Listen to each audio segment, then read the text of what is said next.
और उसके बाद अंग्रेजों ने इस देश में कानून बनाने शुरू किए। सबसे पहला कानून बनाया इंडियन पुलिस एक्ट, पुलिस बना दी उन्होंने। दूसरा कानून बनाया इंडियन सिविल सर्विसेज एक्ट।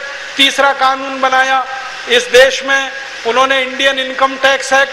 चौथा कानून बनाया इंडियन फॉरेस्ट एक्ट। ऐसे 34,735 कानून अंग्रेजों ने बनाए 1857 की लड़ाई के बाद।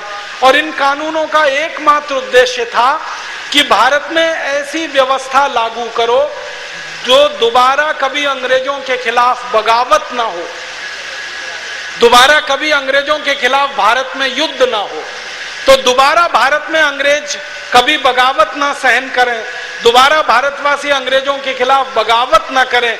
इसके लिए कानूनों की व्यवस्था अंग्रेजों ने बनाई और वो कानून इस देश में लगाए। मुझे बहुत दुख और दुर्भाग्य से आपको एक बात कहनी है, वो ये कि जो कानून 1857 की क्रांति के बाद भारत को हमेशा गुलाम बनाए रखने के लिए बनाए गए, वो कानून अब आजादी के 63 साल के बाद भी इस देश में चल रहे हैं और उन कानूनों में रत्ती भर भी कोई फेरबदल नहीं हुआ है। बड़े दुख के साथ कहना पड़ता है 1860 का बनाया हुआ पुलिस कानून आज भी चल रहा है, 1860 का बनाया हुआ इनकम टैक्स का कानून आज भी चल रहा है, 1872 का बनाया हुआ फॉरेस्ट कानून आज भी चल रहा है। ऐसे 34,735 कानून चल रहे हैं। अब हम सब भारतवासियों को क्या करना चाहिए?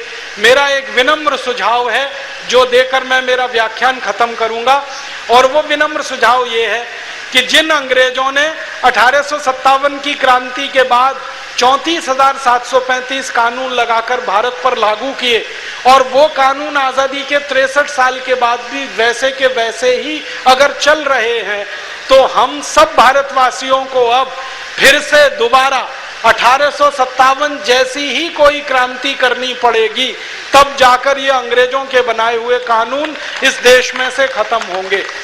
एक 1857 की क्रांति परम पूजनीय महर्षि दयानंद जी की प्रेरणा से शुरू हुई और अब ऐसा लगता है कि दूसरी 1857 की क्रांति आज आर्य समाज के सभी साधु संतों से और भारत के विद्वानों की प्रेरणा से शुरू होगी।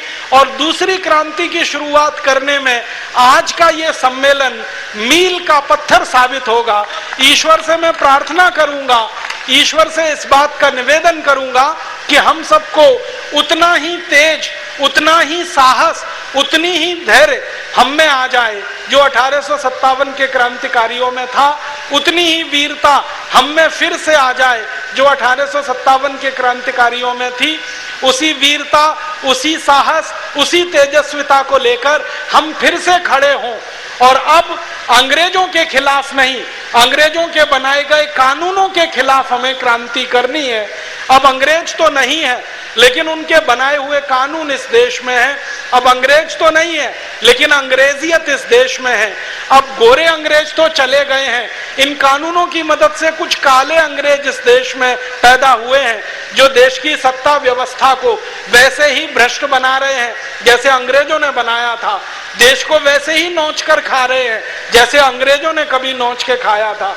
तो हम सबको फिर से एक संकल्प लेना है और उस संकल्प लेने की कड़ी में आज का सम्मेलन हमारे लिए प्रस्थान बिंदु बने, इस भावना के साथ मैं आप सबका आभार व्यक्त करता हूं, धन्यवाद देता हूं।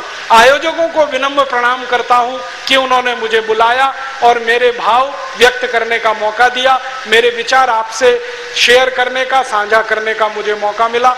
बहुत बहुत आभार, बहुत बहुत धन्यवाद।